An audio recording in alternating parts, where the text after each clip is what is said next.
如果你也希望跟我一样增加光线的照射来提升自己血中维生素 D 的浓度，你可以参考我的做法哈。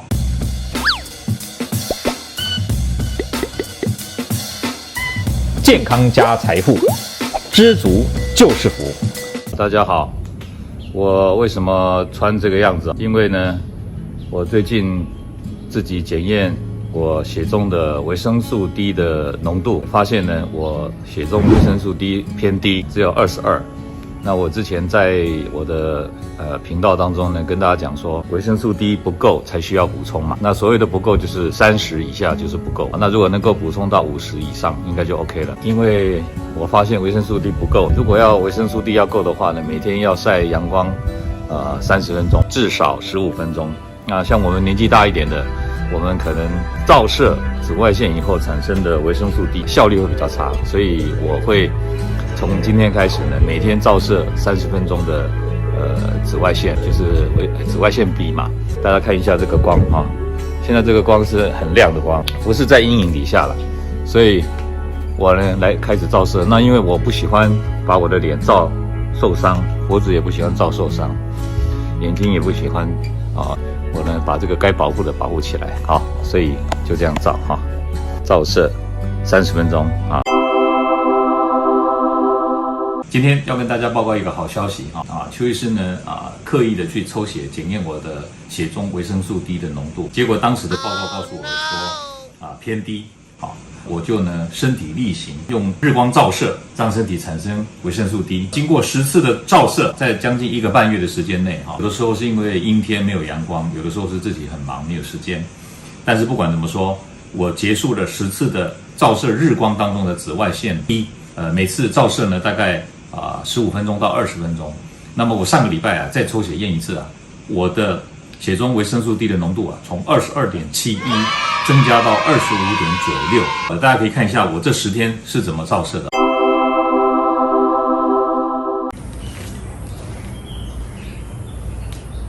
阳光在这上面，我现在可以直直的看到太阳。因为我戴墨镜，不用担心这个光线对我眼睛的伤害，还有我脸部皮肤的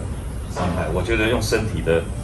皮肤来接受日光照射，产生维生素 D， 这样应该 OK。大家可以看到我的阴影在下面嘛。如果阳光照下来可以看到阴影，代表这个就是有紫外线 B， 而不是一般阴影底下那个紫外线 A 对于制造维生素 D 比较没有帮助，要紫外线 B 才会有帮助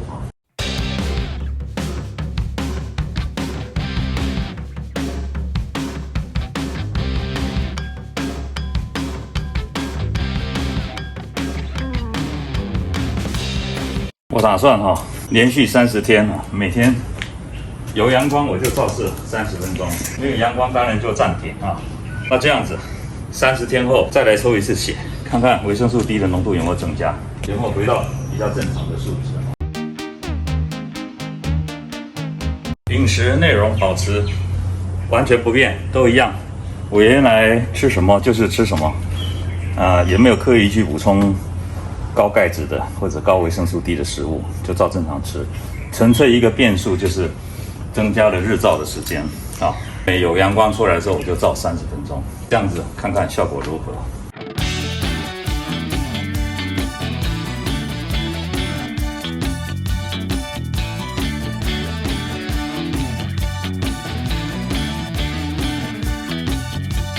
现在阴影越来越不明显，代表那个紫外线在减少，代表现在在照效果已经有限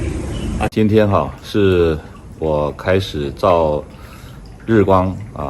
希望产生维生素 D 的第3天。自从照了第1天以后第2天开始都是比较阴雨没有什么强烈的阳光。等到今天刚好我可以有时间，阳光也够强，所以大家看一下这个光，现在是这样，还算蛮强的。好，所以呢，我今天来照第三天，今天是第4天日照，让皮肤产生维生素 D。今天是第4天，我没有在家照，我来打高尔夫球，阳光还蛮强的有阴影，所以呢，今天应该是至少在这边照4个小时左右。大家好，今天是第5天日照我呢开始算时间，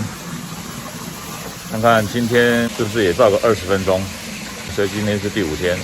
今天是第6天来晒太阳，今天来骑单车。这个今天一晒的话，至少可以晒2个小时。那看看这样子，但是因为怕晒伤嘛，所以就脸包成这样，然后手也有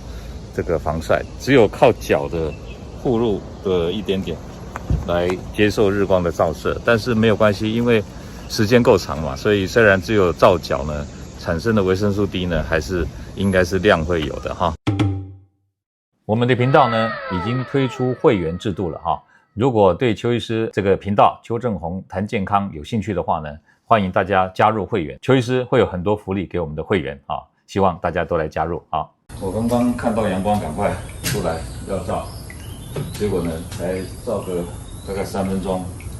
这个光啊又变暗一点点了。然后呢要跟大家分享，如果照30分钟啊，不擦防晒霜、防晒乳液，可能会烫伤哦。擦防晒乳液可不可以照我们日光，然后呢来刺激皮肤产生维生素 D 答案是可以的。你可以擦防晒乳液，可是要记得防晒乳液擦了以后呢，产生的维生素 D 的效率就会下降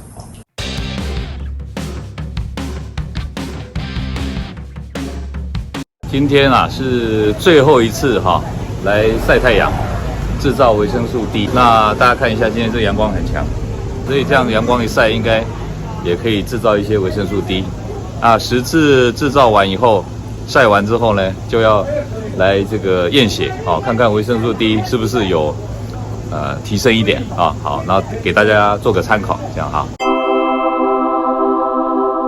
如果你也希望跟我一样增加光线的照射来